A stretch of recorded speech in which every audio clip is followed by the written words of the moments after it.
just 2 weeks. So you can shine in your role and try new Fresh Confidence White Blast.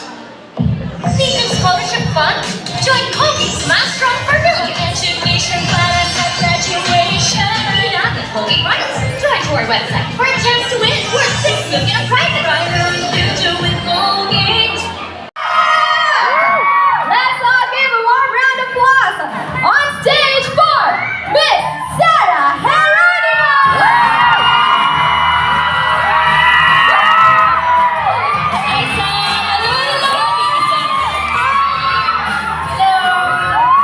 Magandang gabi,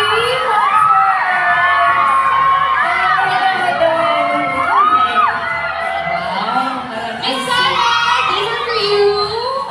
Sige. Okay, at syempre, pwede naman, umupo muna tayo, Miss Sarah, since marami pa tayong gagawin tonight. Okay. I see new and familiar faces. Oh, baka memory trap na lang ako. Hello, hello. Good evening. Woohoo! Grabe. Maraming salamat first of all to Colgate for organizing this event. Siyempre, bihira lang ito na nagkakasama-sama tayo. Maraming salamat, Colgate. Thank you. Thank you, Popsters. Tita Christine. Hello po, nakikilo, di ba, sa Popsters. But anyway, hindi kasi kanina pa ako nasa Starstruck. Parang kahit ganun, ay, sige, Miss Sarah, ayan, sige. Naku, parang nakaka-Starstruck. Love you, sir! Ano, ng ating mga popsters na nandito. Dahil, alam natin na gustong-gusto nang makalapit.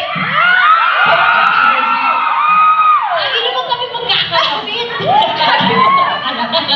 Pero di ba sabi mo kanina, familiar faces, new faces are actually here. At syempre, gusto na naman natin na ma-rub off sa inyo ang todo fresh confidence na meron siya. Di ba? Kaya naman, let's play a game with your fans. Miss Sarah G! G! Mas confident na sila eh. Mas confident sila kesa sa akin.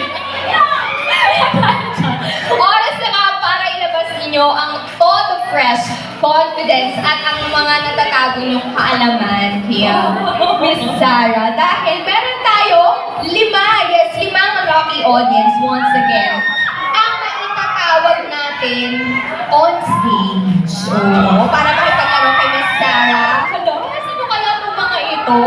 So, can we have a total of five questions para sumagot ng mga trivia about kay Miss Sarah. So, it's time to play the game called Top of Fresh Confidence Trivia. Okay, para sa game na to? Yes? O, diba? So, each player will choose a number. At dahil dito, that number is assigned to a question. Yes! Let's find out more about myself. Oh, diba? Sige na, kaya to. Okay. Aside from being a singer, you're also a blockbuster actress. Grabe naman yun. And you've done many roles in the past decade. Grabe yung past decade naman. But if given a chance, what kind of roles do you aspire to do or play? Darna! Darna! Yung, kasi medyo may apprehension ako, baka maging comedy pa rin eh. But hindi, diba? No, but wala namang specific na role. Anything that will challenge me as an actor, as an actress, game ako dyan. Darna! What? Diba? Why not? Oh, tapos yung yung damit ko, yung naka-drawing. Yes, sir! Naka-drawing yung two-piece ko.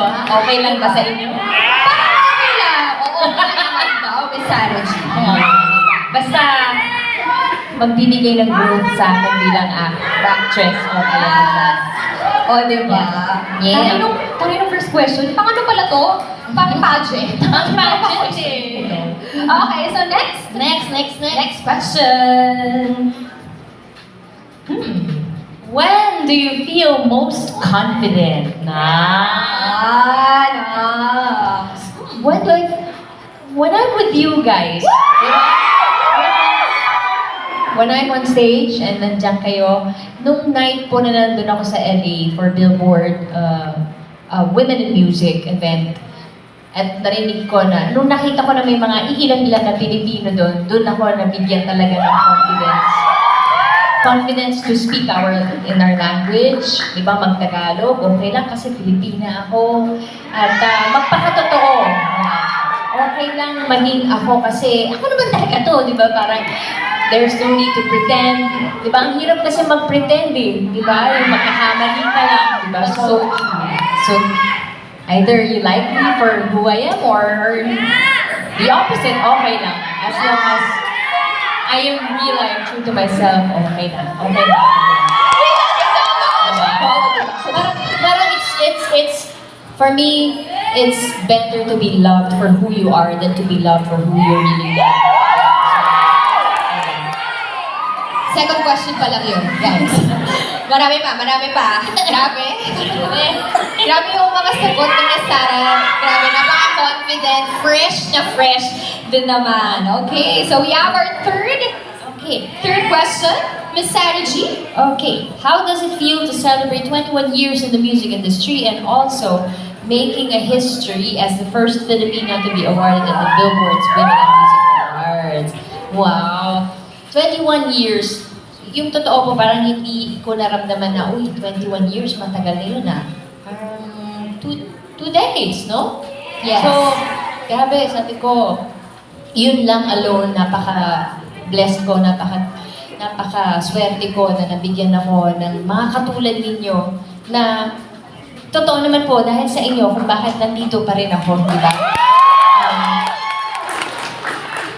Kayo yung, totoo yun, yung inspiration ko on why I still want to continue making new music, di ba? At oo, yung may mga new generation ngayon na gusto ko rin mag-reach out sa kanila, ay makakonect sa kanila.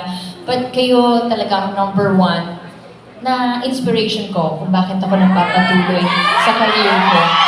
Kasi kung wala kayo, wala na rin ako, di ba? So thank you very much to all of you, and I'm thankful for each one of you. Love you, Totoo Stars! po yan, totoo yan.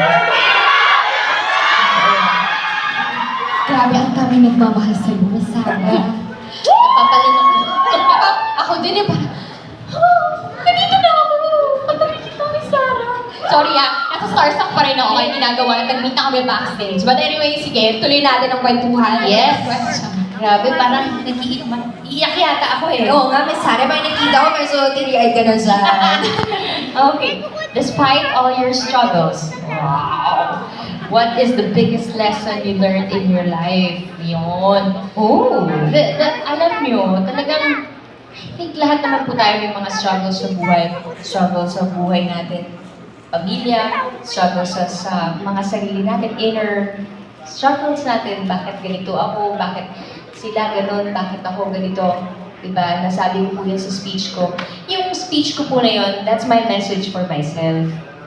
Na, yun nga, parang kino-compare mo yung sarili mo because of all your insecurities and your flaws. And sana ganun din ako. Pero at the end of the day, kahit na may mga ayaw ka sa sarili mo, gusto mong baguhin sa sarili mo, all you can do is accept everything about yourself. And sabi nga, mag-focus ka sa tingin mo na strengths mo, and maging patient ka as you work on your weaknesses. Diba? Yung mga kailangan mo pang i-improve sa sarili mo.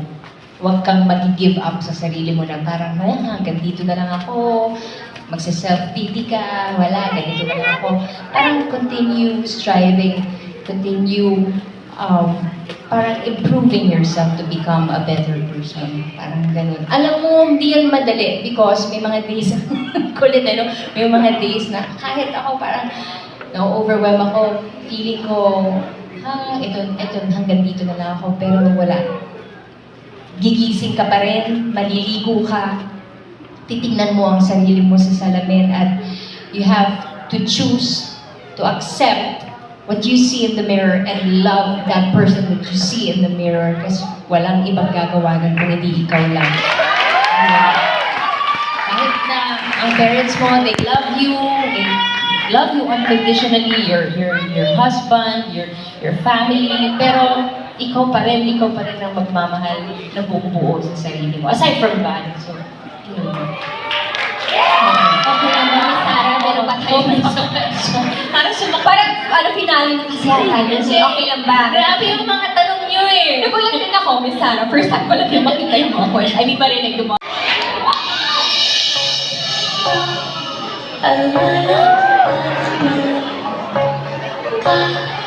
At sabi mo gusto ko Sino ba yun? Ano ba yun?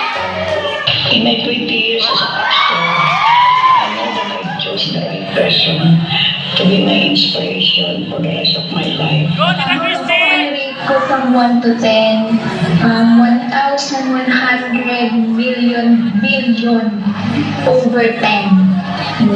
Ganun ko po siya kamahal. I super duper mega love Ate Sarah that I support her in everything she does.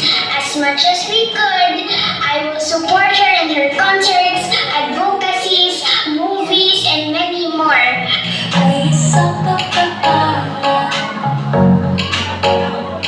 Sinugod sa langat. Woo! We are really grateful and thankful for sa inspiration and sa influence siya to always choose to be kind and that love really conquers all. Gusto ko lang sabihin na walang katumbas yung pagmamahal ko sa'yo. Wow! Napanood man at hanggang ngayon, ikaw pa rin ang iniidolo. At nagpapatuloy po siyang magbigay ng inspirasyon sa mga.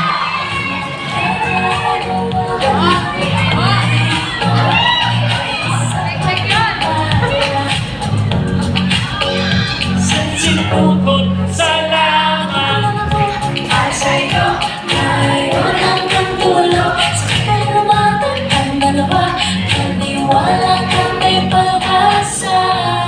Junior is one of my favorite music. Marami siyang basta mga tao. Bakit talaga yung aking sa akin mga pastors. Sobrang mahal ka namin. Sa akin isang fan, malaking bagay yun. At parang kahit hindi mo siya makita sa personal, yung malaman mo na masaya siya. Masaya ka na rin. Parang yun yung pinaka-happiness namin bilang mga fans niya. Yung makita siya masaya.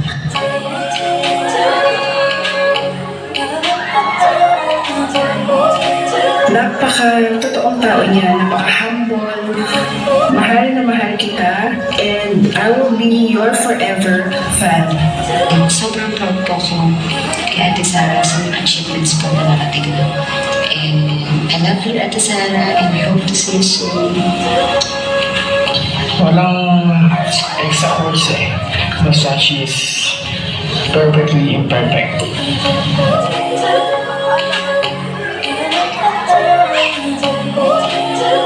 Love you, Sars!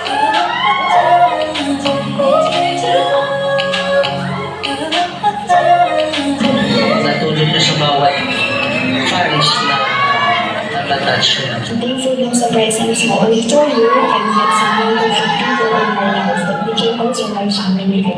Sobrang thank you kasi as a fan, palagi mo pa rin kami ina-acknowledge, palagi mong sinasabi na na-appreciate mo kami, and super na-appreciate din namin yun.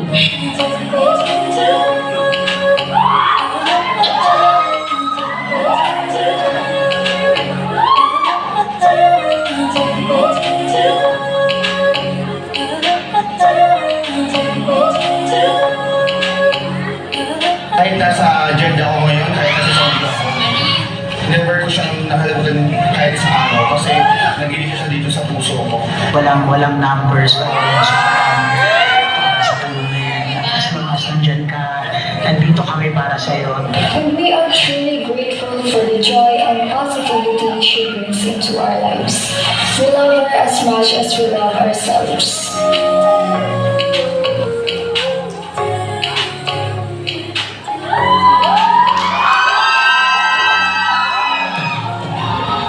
For the first time, and believe that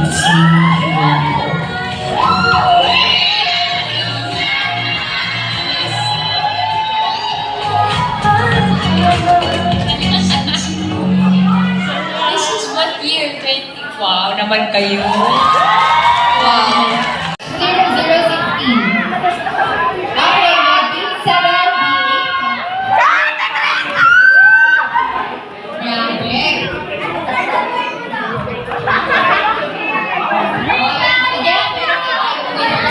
This is me signed up. And syempre, we cooperate together with Miss Sarah G.